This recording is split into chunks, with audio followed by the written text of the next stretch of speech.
അങ്ങനെ Indian cricket team ഇന്നലെയും തോറ്റു. മൂന്നാം ഏകദിനത്തിലും ഇന്ത്യൻ ക്രിക്കറ്റ് ടീം തോറ്റിരിക്കുകയാണ്. ഈ യൂറോപ്യൻ ടൂർ ഒരു മോശം ടൂറായി മാറിയിരിക്കുകയാണ്.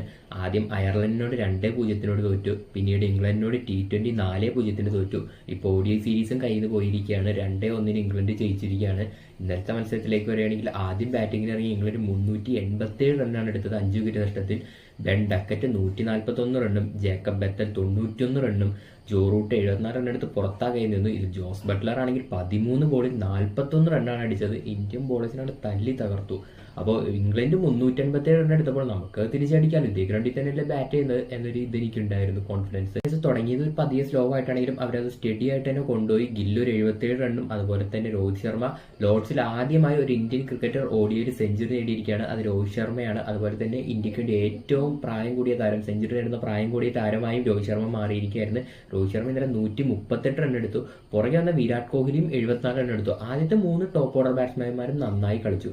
പക്ഷെ പിന്നീട് വന്നവരോ, ഇഷാൻ കിഷൻ 14 റൺ, ശ്രേയസ് അയ്യർ 0, KL രാഹുൽ 12. ഇങ്ങനെ തൊട്ടടുത്ത ആ ഒരു സെഷനിൽ തന്നെ വിക്കറ്റുകൾ തുടരെ 3 വീണതോടെ ഇന്ത്യയുടെ കളി അവസാനിച്ചിരുന്നു. പിന്നീട് എല്ലാം വെറും ചടങ്ങുകൾ മാത്രമായിരുന്നു. ഇതോടെ ഇന്ത്യ തോക്കുമായിരുന്നു.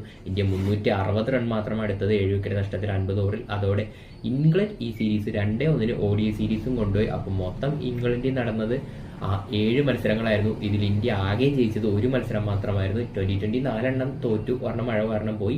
ODIയിൽ 3 ഒരെണ്ണം ജയിച്ചു, 2 തോറ്റു. അതിന് അയർലൻഡായിട്ട് സീരീസ് 2-0 തോറ്റു. അപ്പോൾ ഈ ഒരു യൂറോപ്യൻ ടൂർ എന്തായാലും ഇന്ത്യക്ക് വളരെ വളരെ മോശമായിരുന്നു. അതും ടീം സെലക്ഷൻ, പ്ലേയിങ് ലെവലിൽ തന്നെ ഒരുപാട് പ്രശ്നങ്ങളൊക്കെ നടക്കുമ്പോൾ പിന്നെ എങ്ങനെ കളി ജയിക്കാനാണ്?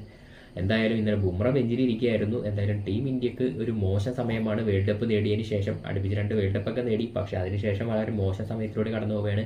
അപ്പോൾ ഇനി ഇന്ത്യൻ T20 ടീം സിംബാബ്വേയിൽ എത്തിയിട്ടുണ്ട്. ഇനി സിംബാബ്വെ ആയിട്ടുള്ള കളി വ്യാഴാഴ്ചയാണ് ആരംഭിക്കുന്നത്. അപ്പോൾ അതെങ്ങനെയായിരിക്കും? സിംബാബ്വെ ഇപ്പോൾ ബംഗ്ലാദേശിനോട് T20 തോറ്റിരിക്കുകയാണ്. സിംബാബ്വെ ബംഗ്ലാദേശും T20 ബംഗ്ലാദേശ് ജയിക്കുകയും അതുപോലെ തന്നെ ODIയും ടെസ്റ്റും സിംബാബ്വെയാണ് ജയിച്ചിരുന്നത്. എന്തായാലും ഇന്ത്യ സിംബാബ്വെ മത്സരത്തിൽ കാത്തിരിക്കാം. അവിടെ പോയി സിംബാബ്വെയെ തല്ലി തകർക്കോ അതോ സിംബാബ്വെ തിരിച്ച് ഇന്ത്യയെ തല്ലി തകർക്കുമോ എന്നുള്ളതൊക്കെ കാത്തിരുന്ന് കാണാം.